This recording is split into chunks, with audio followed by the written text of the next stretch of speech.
الحمد للہ وکفا وسلام علی عبادہ الذین اصطفیٰ اما بعد۔ اللہ تعالی نے حضرت رسالت مآب صلی اللہ علیہ وسلم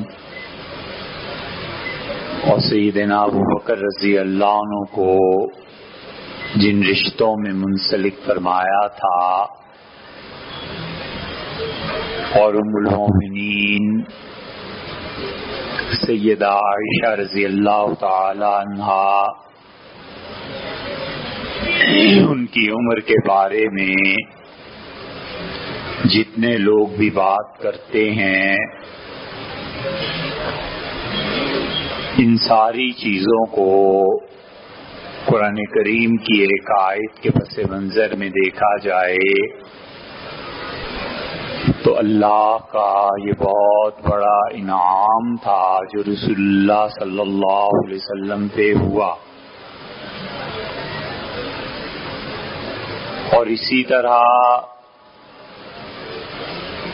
اللہ کو یہ منظور تھا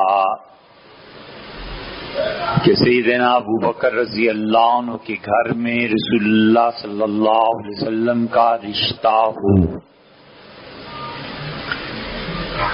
خدا کی تقدیر میں، خدا کی لکھت میں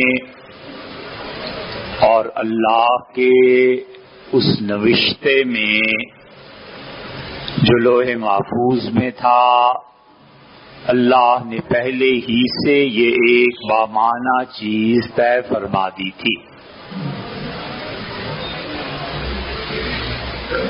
اور اس بات کی گہرائی کو سمجھنے کے لیے سورہ فرقان کی ایک آیت کریمہ پر غور کرنا چاہیے۔ ہمارے یہاں معاشرے میں ایک مستقل فرقہ اس وجود پہ اب بن رہا ہے، پچھلے 50-60 برس سے ان کی کوششیں جاری ہیں اور آہستہ آہستہ ان کی تعداد بڑھتی چلی جا رہی ہے، اور ان میں بنیادی مقصد بس یہ ہے کہ احادیث پر اعتماد اٹھایا جائے۔ اس میں کوئی شبہ نہیں ہے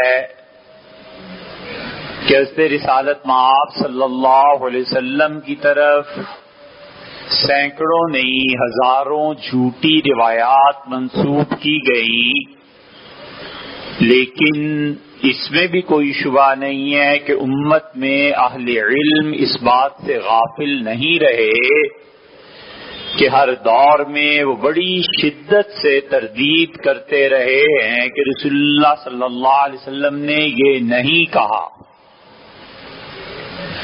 بغیر کسی خوف کے اور بغیر الفاظ میں کوئی لچک پیدا کیے ہوئے انہوں نے صاف کہا کہ یہ بات جھوٹ ہے، تاکہ صحیح احادیث محفوظ رہیں۔ اب یہ جو طبقہ پیدا ہوا ہے ان کا ٹارگٹ اور منزل بس ایک ہی ہے، اور وہ یہ کہ کسی بھی طرح حدیث پر اعتماد اٹھایا جائے۔ چنانچہ وہ عذاب قبر کا انکار کرتے ہیں، اور اس سلسلے میں جتنی احادیث آئی ہیں ان سب کا انکار کرتے ہیں، اور پھر دوسرا پیشہ وہ چلاتے ہیں، اور ان کا خیال یہ ہے کہ حضرت عیسیٰ علیہ السلام اس دنیا میں دوبارہ تشریف نہیں لائیں گے، اور جتنی احادیث اس سلسلے میں آئی ہیں وہ ان سب کا انکار کرتے ہیں۔ پھر اسی طرح وہ ام المومنین حضرت عائشہ رضی اللہ عنہا کا کم عمر ہونا، اور اس رشتے کے وقت جو ان کی عمر صحیح احادیث سے ثابت ہے اس کا بھی انکار کرتے ہیں، اور اس سارے انکار حدیث پر بہت خوبصورت لیبل چڑھا دیتے ہیں اور کہتے ہیں کہ ہم قرآن پر یقین رکھتے ہیں اور قرآن ہمارا رہنما ہے۔ اسمبلی میں اب یہی طبقہ ہے جو شاید چند دنوں میں قرارداد پیش کرے گا۔ یہ نہیں کہتے قرارداد کے عنوان میں کہ شراب حرام ہے، عنوان یہ رکھا ہے کہ قرآن سے شراب کی سزا ثابت نہیں ہے۔ شراب پینے والے کو جو سزا اسلام متعین کرتا ہے وہ قرآن سے ثابت نہیں ہے۔ اب یہ آئے گا اسمبلی میں بل، بس 1-2 مرحلے رہ گئے، وہ صرف اسی لیے کہ اصلاً وہ یہ نہیں چاہتے کہ شراب پہ پابندی لگے، تو اس لیے نرم پہلو پیدا کرنے کے لیے اس کا عنوان یہ لا رہے ہیں۔ یہ نہیں کہتے کہ شراب حرام ہے اور اس ملک میں نہیں ہونی چاہیے، کہتے ہیں کہ شراب کی سزا قرآن سے ثابت نہیں ہے۔ اب اس کا کوئی بھی انکار نہیں کر سکتا کہ شراب کی سزا قرآن کریم سے ثابت نہیں ہے، لیکن کیا آپ کا سارا دین قرآن سے ثابت ہے؟ آپ کی یہ نماز قرآن ہی سے ثابت ہے؟ معاذ اللہ، استغفر اللہ، بے تکی نماز ہے کہ 1 رکوع اور 2 سجدے، یا تو رکوع بھی 2 کر دیتے یا سجدہ 1 کر دیتے۔ اگر عقل کی اتنی پیروی کرنی ہے تو اس دین کا کتنا حصہ قرآن سے ثابت ہے، اور جو ثابت نہ ہو قرآن سے اس کا انکار، یہ روش اختیار کرنی ہے، تو پھر قرآن کے بعد عقل انسانی ہے، اور عقل انسانی قرآن پر بھی غالب آ جائے گی، پھر مسلمات کا انکار آسان ہو جائے گا۔ تو یہ حدیث کے انکار کی نئی نئی توجیحات ہیں، اور نہیں جانتے کہ حدیث کا انکار پورے قرآن کریم کی تعلیم کو مخدوش کر دیتا ہے۔ پورا قرآن اور پوری حدیث بس صرف ایک محور پر قائم ہے، اور محور یہ رسول اللہ صلی اللہ علیہ وسلم کی زبان ہے۔ نبی کریم صلی اللہ علیہ وسلم فرماتے ہیں یہ قرآن ہے، ہم نے کہا حضرت یہ قرآن ہے۔ انہوں نے فرمایا یہ قرآن نہیں میری بات ہے، ہم نے کہا حضرت بالکل ٹھیک ہے۔ انہوں نے کہا کہ اللہ ایک ہے، ہم نے کہا حضرت بالکل اللہ ایک ہے۔ وہ فرما دیتے اگر استغفر اللہ کہ خدا 2 ہیں، تو ہم کہتے حضرت خدا 2 ہیں اس لیے کہ آپ فرماتے ہیں۔ اس زبان ہی سے نکلے ہوئے جملے جب وہ کہے تو قرآن ہے، اور اسی زبان سے نکلے ہوئے جملے جس کو وہ کہے کہ یہ میری روایت اور میری حدیث ہے، اس کا انکار ہے، اس کا اقرار ہے، خود قرآن کی بنیاد کیا رہ جاتی ہے؟ اللہ تعالیٰ فرماتے ہیں هو الذی خلق من الماء بشرا، اللہ کی ذات ہے جس نے انسان کو پانی سے پیدا کیا ہے، فجعلہ نسبا وصہرا، اور اللہ ہی کی ذات کا یہ احسان ہے کہ اس نے سوشل لائف میں، عام سماجی زندگی میں، معاشرتی زندگی میں 2 بہت بڑی بنیادیں انسان کو زندہ رہنے کے لیے اور حیوانات سے ممتاز کرنے کے لیے اس دنیا میں دی ہیں۔ فجعلہ نسبا، ایک بنیاد اللہ نے اسے دی ہے نسب کی بنیاد پہ، وہ سوسائٹی میں رہے، وصہرا، اور اللہ نے کہا دوسرا انعام ہم نے اس پہ یہ فرمایا ہے کہ اس کے سسرال اسے دیے۔ اللہ نے نسب کو اور سسرال دونوں کو اللہ نے اپنے انعامات میں سے فرمایا ہے۔ وَقَانَ رَبُّكَ قَدِيرًا، اور اللہ نے فرمایا تیرا پروردگار ہر چیز پر قدرت رکھتا ہے۔ ایک آدمی جو سوشل سوسائٹی میں رہتا ہے، کسی بھی معاشرے میں رہتا ہے، آپ ایک لمحے کے لیے غور کریں، آپ کے محلے میں آ کے کوئی رہتا ہے، آپ کسی محلے میں جاتے ہیں، فطری بات ہے لوگ پوچھتے ہیں کس کا بیٹا ہے، کون سا خاندان ہے، کہاں سے آئے ہیں، اچھا کس کا داماد ہے۔ ہزاروں لوگ ایسے ملیں گے، لاکھوں، کہ وہ کسی فیملی میں غربت تھی، کچھ تھی، اور سسرال نے ہاتھ پکڑا، مدد کی، کہاں سے کہاں پہنچ گئے، اور ہزاروں لاکھوں ایسے ملیں گے کہ سسرال غریب تھے اور داماد نے بھرم قائم رکھا اور داماد نے محنت کی اور اپنے سسرال کو فائدہ پہنچایا. معاشرہ ایسے ہی. سیدنا علی رضی اللہ عنہ نبی کریم صلی اللہ علیہ وسلم نے اپنا مال ان پہ خرچ کیا. بڑا فرق ہے علی اور ابوبکر رضی اللہ عنہ میں. کہاں علی رضی اللہ عنہ جہاں رسول اللہ صلی اللہ علیہ وسلم اپنا مال خرچ کرتے ہیں، اور کہاں ابوبکر رضی اللہ عنہ جو ابوبکر اپنا مال رسول اللہ صلی اللہ علیہ وسلم پہ خرچ کرتے ہیں. اللہ کہتے ہیں ہمارے بہت بڑے انعامات میں سے کہ ہم نے کسی انسان کو سوسائٹی میں رہنے کے لیے دو بنیادیں دے دی. ایک اس کا نسب دے دیا کہ وہ چچا ہے، تایا ہے، کس کا پوتا ہے، کس کا بیٹا ہے، پورا خاندان ہے، اشتراء نسب ہے، قبیلے اس بنیاد پہ بنتے ہیں. وہ صحرا اور اس کا رشتہ کہاں جا کے ہم نے جوڑا، کس فیملی میں جڑا، کس جنرل اور کس چھوٹے آدمی اور کس بڑے آدمی اور کس بیوروکریٹ کے ہاں سے اس کی شادی ہو گئی. یہ دو چیزیں بنیاد بن جاتی ہیں انسان کی سوشل سوسائٹی میں، اور یہ بہت مضبوط بنیادیں ہیں. کوئی شخص اس سے مستثنا نہیں ہو سکتا، حتیٰ کہ اللہ کا نبی اس سے مستثنا نہیں ہو سکتا.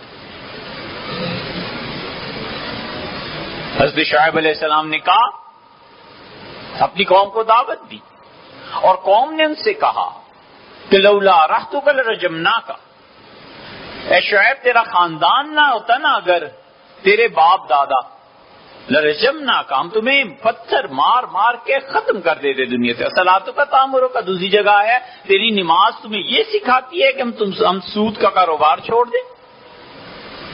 پھر آگے چل کے ایک جگہ ہے معلینا بعزیز، اور شاید تم ہم میں کوئی اتنے صاحب حیثیت نہیں ہو، تم ہمیں اچھے نہیں لگتے.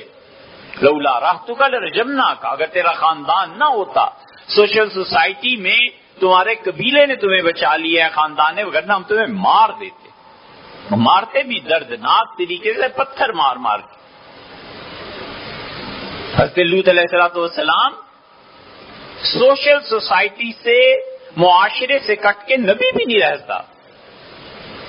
عذاب آیا، جو کچھ بھی ہوا سو ہوا، اور لوگوں نے حضرت لوط علیہ السلام کو مارنا چاہا. تو انہوں نے کہا وہ آبی الارض شدید، کاش اس بستی میں میری کوئی مضبوط رشتہ داریاں ہوتی تو پھر میں دیکھتا تم مجھ پہ کیسے ہاتھ اٹھانے کے لیے تیار ہوتے ہو. رسول اللہ صلی اللہ علیہ وسلم نے فرمایا اللہ نے لوط علیہ السلام کے بعد کسی نبی کو بھیجے ہی نہیں جب تک کہ معاشرے میں اس کی جڑیں مضبوط نہیں تھی، اس کا خاندان مضبوط نہیں تھا. حضور اقدس صلی اللہ علیہ وسلم کے ساتھ کیا ہوا؟ نبی کریم صلی اللہ علیہ وسلم کے لیے سب سے زیادہ مضبوط بنیاد اس سوشل سوسائٹی میں ان کے دادا تھے حضرت عبد المطلب، اور عبد المطلب نے بیت اللہ میں کھدائی کروائی اور زمزم ظاہر ہوا، اور عبد المطلب نے بیت اللہ کی تعمیر کی، اور دادا نے پورے مکہ میں حکمرانی حاصل کی. 200 اونٹ اور 400 اونٹ جس آدمی کے چرتے ہوں اور ابراہ اٹھا کر لے جائے، 200 اونٹ، اس کا مطلب ہے سرمایہ دار اور مضبوط آدمی تھے. اپنے بیٹوں میں مکہ تقسیم کر دیا. حضرت رسالت پناہ صلی اللہ علیہ وسلم کے والد محترم عبداللہ کو کون نہیں جانتا تھا؟ سب جانتے تھے. اور رسول اللہ صلی اللہ علیہ وسلم کی جد امجد ہاشم محض 25-27 سال کی عمر میں انتقال کر گئے، اور ہاشم کے اتنی سوشل تعلقات اور چیزیں تھیں کہ وہ گئے اور شاہ ایران سے لکھوا لائے کہ تمہارے قافلے ہمارے ہاں تجارت کریں گے، مکہ میں آ کے ہم ٹیکس وصول کریں گے، اور ہمارے آئیں گے تو تم ٹیکس نہیں، ہم نہیں دیں گے. اور دوسری طرف عیسائیوں کے بادشاہ سے لکھوا لائے کہ تم آؤ گے تو ٹیکس دو گے، ہم آئیں گے تو ٹیکس نہیں دیں گے.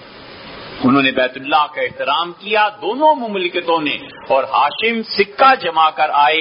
رسول اللہ صلی اللہ علیہ وسلم کے نسب کی بنیاد تھی، اسی لیے تو کوئی چھیڑ نہیں سکا، اسی لیے تو کوئی کہہ نہیں سکا.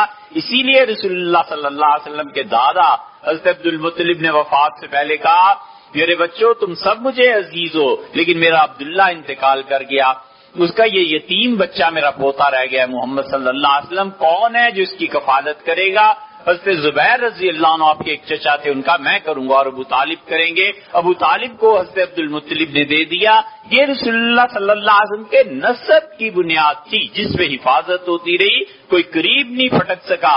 اسی لیے تو آتا ہے کہ وہ گئے عبد المطلب کے پاس، سیرت میں آتا ہے، اور کہا کہ اپنے اس بھتیجے کو باز رکھو اور اس کو روکو اس پیغام سے، وگرنہ تم نہ ہوتے نا ابو طالب تم سے مار دیتے۔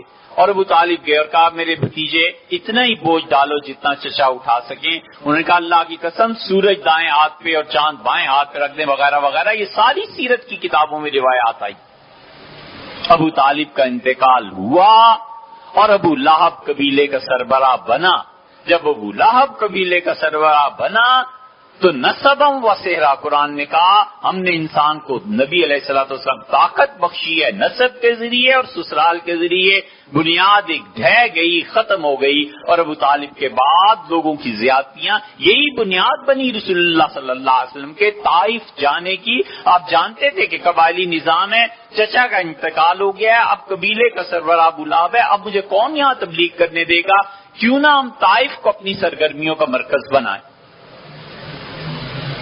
اور دوسری مضبوط بنیاد حضور صلی اللہ علیہ وسلم کا سسرال تھا، اور خدیجہ رضی اللہ عنہ جیسی خاتون تھی جس کے پاس مکہ کے سردار ابو لہب اور یہ ابو جہل اور یہ سارے پیغام بھجواتے رہے شادی کے لیے، لیکن حضرت خدیجہ رضی اللہ عنہ نے حضور صلی اللہ علیہ وسلم کو چنا۔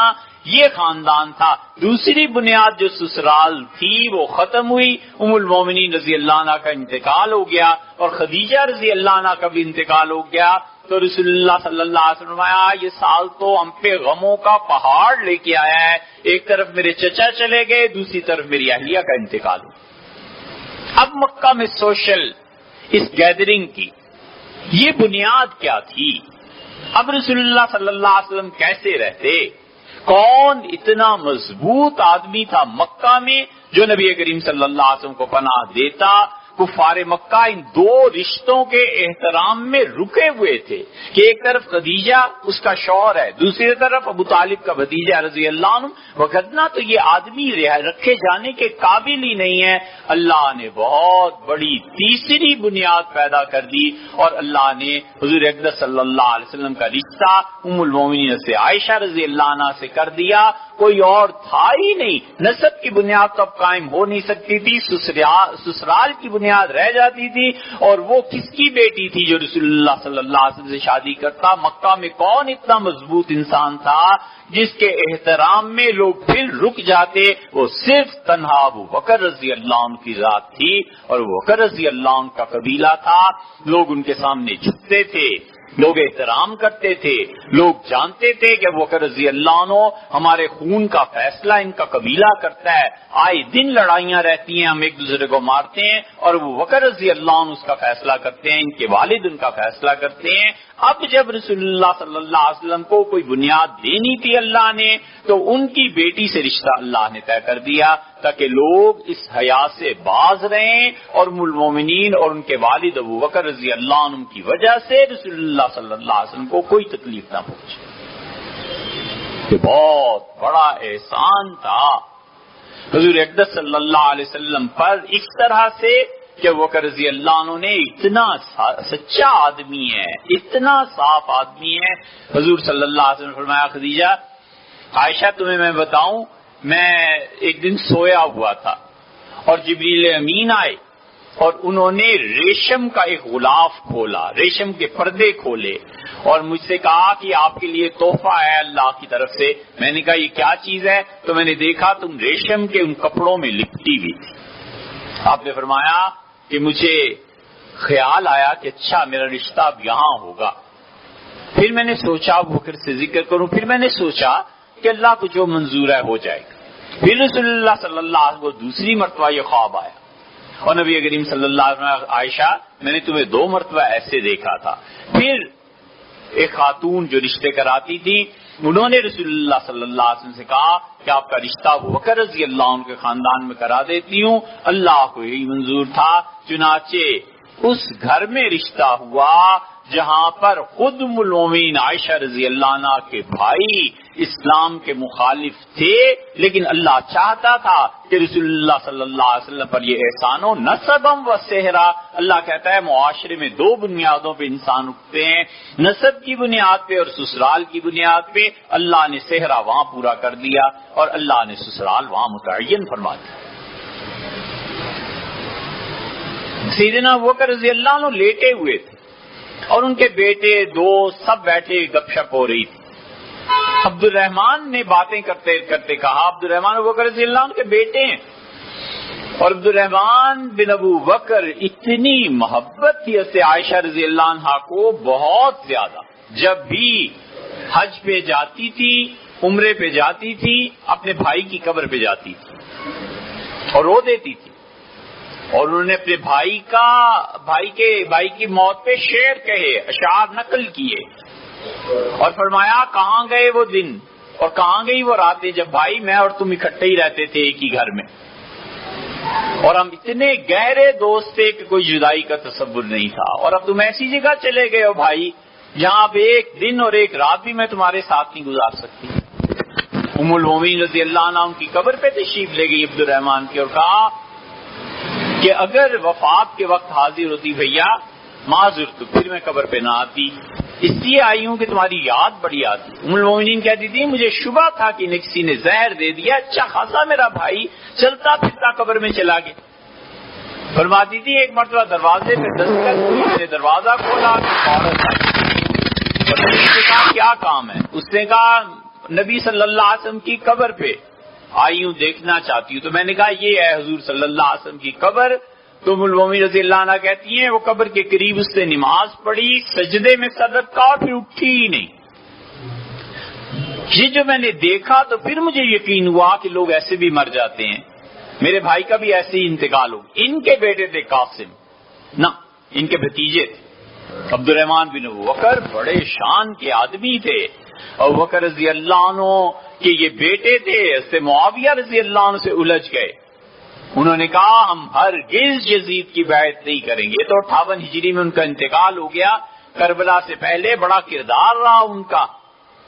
عبد الرحمن بن ابو بکر باتیں کرتے کرتے اپنے والد لیٹے ہوئے تھے ان کے، انہوں نے کہہ دیا قصے سناتے سناتے کہ ابا آپ بدر کے دن 3 مرتبہ میری تلوار کی زد میں آئے، اور میں نے احترام میں چھوڑ دیا کہ والد ہیں۔ عربوں کے اس قبائلی نظام میں والد خدا سمجھا جاتا تھا، باپ کی عزت زیادہ تھی، خدا کی عزت کم تھی، نظام تھا۔ سیدنا ابوبکر رضی اللہ عنہ اٹھ بیٹھے اور کمال کی ان کا تو ایک مرتبہ بھی میری تلوار کی زد میں آتا ہے میں گردن اڑا دیتا۔ ابو بکر رضی اللہ عنہ کو رسول اللہ صلی اللہ علیہ وسلم کی محبت نے ہر رشتہ بھلا دیا تھا، وہ بس اتنا جانتے تھے کہ حضور صلی اللہ علیہ وسلم پہ میں فنا ہوں، میری محبت ان کے ساتھ ہے، اور ان پہ میرا سارا خاندان، میرے بیٹے کیا اور تجارت کیا، ہر چیز قربان ہے، بس اصل محور اور مرکز نبی صلی اللہ علیہ وسلم کی محبت۔ یہ عبد الرحمن بدر کے دن بھی کافر تھے، اور ام المومنین عائشہ رضی اللہ عنہ کا رشتہ پہلے سے طے شدہ تھا۔ یہ وہ حکمت ہے جس حکمت کے تحت اور بہت سی حکمتوں کے علاوہ ایک حکمت یہ بھی ہے کہ اللہ نے ام المومنین رضی اللہ عنہ کی اتنی چھوٹی عمر میں رسول اللہ صلی اللہ علیہ وسلم کے ساتھ شادی کا حکم دیا تاکہ مکہ میں رسول اللہ صلی اللہ علیہ وسلم کو شہر سسرال کی طرف سے ایک مضبوط بنیاد مل جائے۔ پیسہ خرچ ہوا ام المومنین خدیجہ رضی اللہ عنہا کا، دوسری شادی رسول اللہ صلی اللہ علیہ وسلم کی قوت اور معاشرے میں مقام پیدا رکھنے کو کرنے کو حضرت ابوبکر رضی اللہ عنہ کے گھر ان کا رشتہ تھا، جسے سیدنا ابوبکر رضی اللہ عنہ کا کمال درجے کی عزت اور محبت تھی رسول اللہ صلی اللہ علیہ وسلم کی۔ تبوک کے دن کل مال لا کے رسول اللہ صلی اللہ علیہ وسلم کو دے دیا، بیٹی تھی وہ رسول اللہ صلی اللہ علیہ وسلم کو دے دی، بیٹا تھا اس کو کہا کہ شام کو رات کو آ کے غار ثور میں ہمیں ساری رپورٹ دینی ہے۔ اس خاندان ابوبکر رضی اللہ عنہ کے خاندان کا کون سا فرد اور مال تھا جو رسول اللہ صلی اللہ علیہ وسلم پہ قربان نہ ہو؟ اسی لیے ہم کہتے ہیں کہ جس نے حضرت ابوبکر رضی اللہ عنہ کو نہیں جانا اس نے رسول اللہ صلی اللہ علیہ وسلم کو نہیں جانا، اور جس نے ابوبکر رضی اللہ عنہ کو نہیں سمجھا اس نے رسالت کو نہیں سمجھا، اور جو حضرت ابوبکر رضی اللہ عنہ کا منکر ہے در حقیقت وہ رسول اللہ صلی اللہ علیہ وسلم کے مقام رسالت سے انکار کرتا ہے۔ ابوبکر رضی اللہ عنہ جانتے تھے کہ رسالت کیا ہے، اور ابوبکر رضی اللہ عنہ نے ایک طرح سے حق ادا کر دیا۔ یہ تو جب ان کی خلافت قائم ہوئی ہے، صحیفہ بنو سعدہ میں 4 بنیادیں تھیں اسلام کی، مٹ جاتا اسلام اور ختم ہو جاتا اگر ابوبکر رضی اللہ عنہ اپنی خلافت میں مقام نہ کرتے۔ ایسے ہی تو نہیں ابوبکر رضی اللہ عنہ کے متعلق کسی نے پوچھا ابو ہریرہ رضی اللہ عنہ سے، انہوں نے کہا اللہ کی قسم ابوبکر نہ ہوتے تو خدا کی نماز نہ پڑھی جاتی، اور اللہ کی قسم ابوبکر نہ ہوتے تو زکوٰۃ نہ دی جاتی۔ انشاءاللہ آئندہ آپ سے بات کریں گے۔ آپ قریب آ جائیے، باہر بارش